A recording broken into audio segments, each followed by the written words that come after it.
Chic design, expensive food and bikes.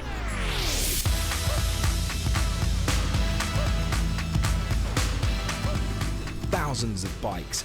Copenhagen is renowned as one of the world's best cycling cities. The droning Louise Bridge sees an estimated 35,000 cyclists stream across it every morning during the rush hour. And the city say this is one of the busiest cycling hotspots in the Western world.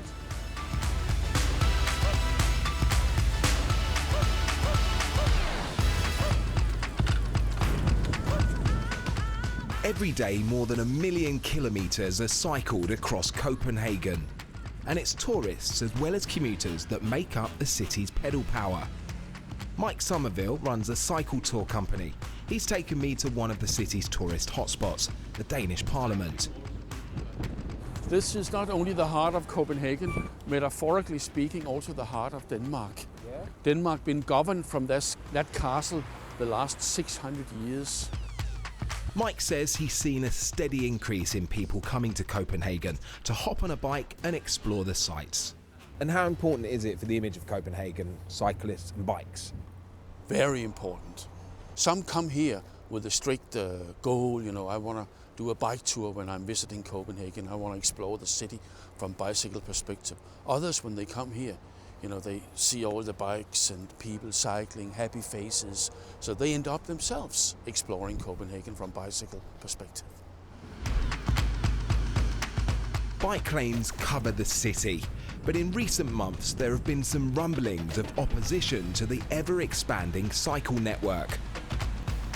In local elections last month, bike lanes and transport policy were a major talking point.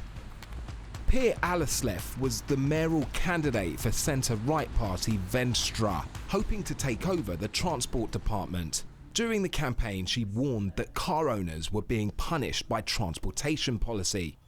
The issue here is that there's a lot of Copenhageners that actually need their car, and they need to be able to commute by car. Biking culture is very huge in Denmark and in Copenhagen.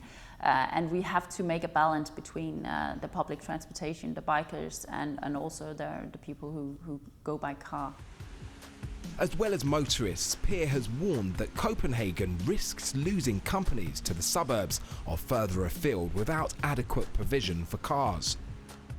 I think it could be damaging in the future if we don't start listening to the companies and try to make it as convenient also to go by car. Try to make more parking spaces, try to make it easier to go through the city, and also try to make it less expensive to own a car in the city. Every time we make a new bike lane, we will make it more difficult for the cars to park. So that would be the next fight. Per didn't manage to win power over transportation. It went to this man, Morten Karbol, from left-wing party Enhedslisten. I have a huge respect for Per Aleslev, but I think that is rubbish. What a green traffic policy will mean is actually to increase mobility in Copenhagen, and that will enhance businesses and enhance the possibilities they have in Copenhagen today, not decrease. So I must say I disagree. Of course, we have to prioritize, and if we want more bicycle lanes, then yes, we will have to remove some of the car parking that we have today. Morten assures us the future of Copenhagen cycle lanes is safe, but it's not just those in City Hall who have been debasing bike lanes. Christiania is one of Copenhagen's biggest tourist draws, an estimated 2 million visit each year. A free town in the centre of the city, residents set up their own society in an old military base here in 1971. The town created and manufactures the iconic Christiania bike, so why are residents threatening protests over a planned cycle lane? And you can see bicycles are already here, but they respect pedestrians, and it wouldn't be like that with the bicycle lane. Tanya Fox, a resident here since she was 4 years old, showed me the planned path. She's concerned that the route is too narrow and too busy already. most of all, we're concerned for people's safety. And I think that is sort of the message that we want out there, because it feels like in Denmark, nobody's listening. We believe in bicycles. Everybody wants bicycles, rather bicycles than cars. But we would like to move the planned route a few hundred meters. However, Tanya's suggestion is for the city to build a tunnel and suspension bridge on a different route across the water, one that would come with a far higher price tag for the city. Wouldn't that be incredibly expensive for the city council? Well, I don't know exactly the price of that. I believe it would be more expensive having accidents every day.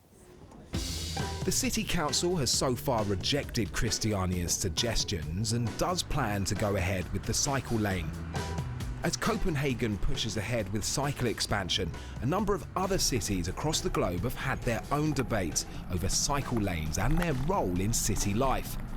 In London, a series of recent deaths on the city's cycle superhighways has led to calls for a change in the way rush hour traffic is managed. 6 cyclists were killed during a 2-week period in November. And in New York, cycle lanes have stirred fierce debate in a city where space on the roads is at a serious premium. You feel much more safe and secure in the bike lanes. Well, I have a car in the city as well, and I'm not super crazy about the idea of, lanes that have been moved over completely and the areas where cyclists have completely taken over. Does biking improve the city? That I don't know. I think that's to be seen. As for Copenhagen, the man in charge of cycling policy is in no doubt that despite recent rumblings, bikes and bike lanes are the future of the city. Already today, more people in Copenhagen bike than anything else. So bicycling is the future of Copenhagen.